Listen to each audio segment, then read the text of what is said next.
So now that you've decided which negatives you're going to print, you'll bring your negative sleeve over to the cleaning area, which is over here, and then you'll carefully take one of your strips out that has your desired negative. Now make sure you're handling your negatives very carefully. Always hold your negatives by the edges, never touch the surface of it because it can ruin your negatives, add fingerprints, create dust, make them dirty.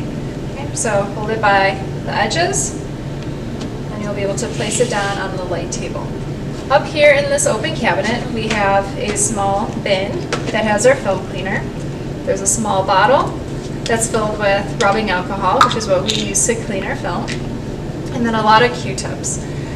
So I'm just going to use the Q-tip, dip it into the film cleaner, and over the negative that I plan on printing, I'm just going to rub on the shiny side of the negative back and forth. So cleaning your negative does a few things. It gets rid of any watermarks you have. It also helps get rid of any grease and oil from fingerprints. It also helps get rid of dust. Now the film cleaner evaporates very quickly, but you can always use the dry side of the Q-tip to kind of help it along. But it should dry in a few seconds, and once it's dry, carefully lift your negative, always holding it by the edges. With the film cleaner itself, make sure when you're done, you close the bottle up so that it doesn't evaporate out. And then make sure everything goes back in the bin and up in the cabinet. The Q-tips do last a little bit, so you can reuse them, but if you see that a Q-tip has been completely destroyed or is really dirty, just throw it out. We have plenty to go around. So once all of that is done, you'll take your negative sleeve, put it at your spot, and then you'll bring your negative into the darkroom with you for printing.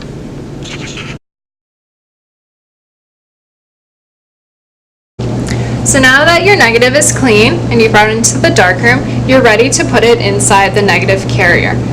So with the negative carrier, when it's closed, you can see one rectangle opening.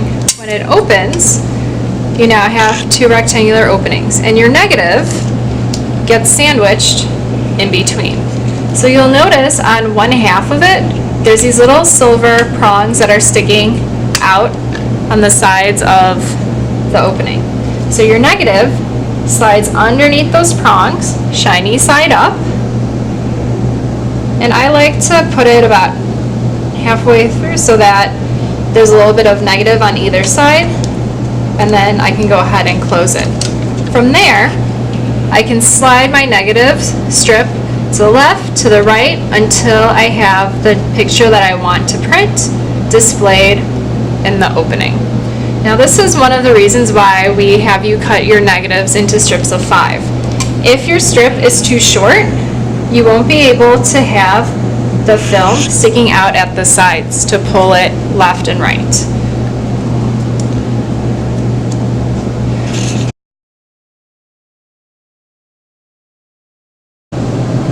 So now that my negative is secure in the negative carrier and the correct one is inside the window, I'm going to take my closed negative carrier and put it in between the bellows. Now it is important to note that there is a top and bottom to the negative carrier. The ring bump that's on the bottom should be facing the baseboard so that the flat side points upward. So when we open up the bellows, the negative carrier slides in and then it falls into an opening. And that ring on the bottom helps hold it in. If you put it upside down, it doesn't fall in anywhere and it's just going to move around. So make sure that the bump is facing down, the negative carrier drops in, and then you're able to close the bellows. If you're having a hard time opening the bellows, chances are that a student before you was adjusting the top half of the enlarger. So there's a knob up top by the head of the enlarger that when you turn it, lowers and raises the top half. So if the top half is smushed all the way down, the bellows don't open up all the way. So all you have to do is raise it up, and then you have full access to the inside. Some of the enlargers also have little switches on the sides that kind of help automatically open up the bellows, but I would just open it from the front, because these enlargers are very delicate and dainty and don't like to play well sometimes.